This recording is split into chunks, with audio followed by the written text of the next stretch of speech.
Be mindful. We are in the midst of an attempted theocratic takeover.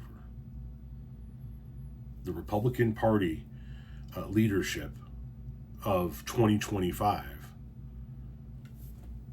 put Trump aside. Trump doesn't give a fuck about the Bible, God, religion.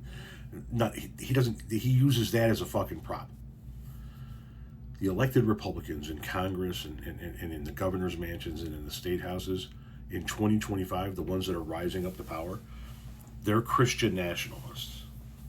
They want to transform this nation into a Christian country the way certain Islamic countries have been turned into a Muslim countries. They want Christian rule here. You got to be mindful of these fucks. Thought you should know that Speaker of the House Mike Johnson has a Seven Mountains mandate flag just hanging right outside his office in the halls of Congress, an elected official. For those of you who know about the Seven Mountains mandate, thank you very much. Please spread the word. You are excused. For the rest of you, buckle in. Let's talk about what this is. You're gonna wish you never heard about this, actually. The Seven Mountains Mandate is an evangelical movement meant to enlarge the sphere of Christ in the world, to enlarge Christ's kingdom.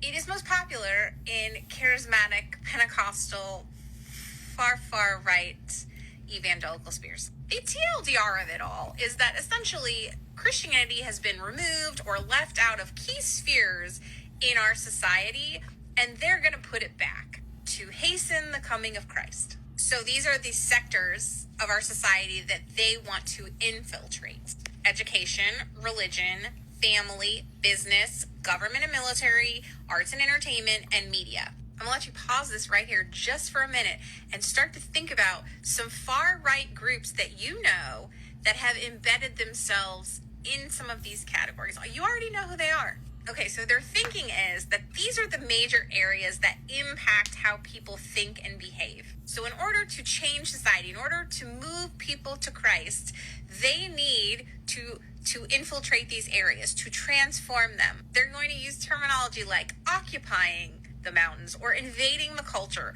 or transforming and taking back society. Where have you heard that terminology before? Oh, here, I can help you with that. Do you recognize the flag right there? Do you know where they are?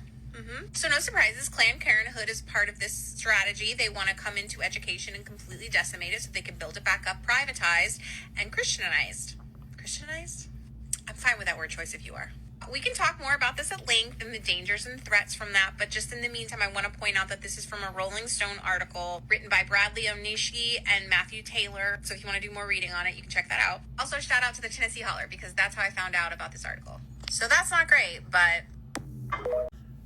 They start as low as your local school board, and then they infiltrate their way up.